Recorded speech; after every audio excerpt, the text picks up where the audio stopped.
ang classroom gap natin ay nasa 166,000 classrooms. So mga kasama, mahalaga po na kumilos tayo bilang isang bayan na sabay-sabay para matugunan ang krisis sa edukasyon.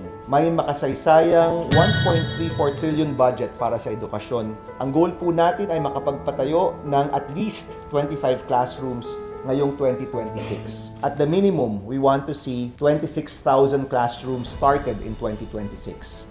Mahalaga na makita natin na nagagamit ang pondong ito na nagagawa ang mga classroom sa tamang presyo, sa tamang paraan, at sa tamang panahon. Kailangan po nating magsama-sama para magtayo ng mga silid-aralan para sa estudyanteng Pilipino. It will take more than 1 year, it will take more than one administration.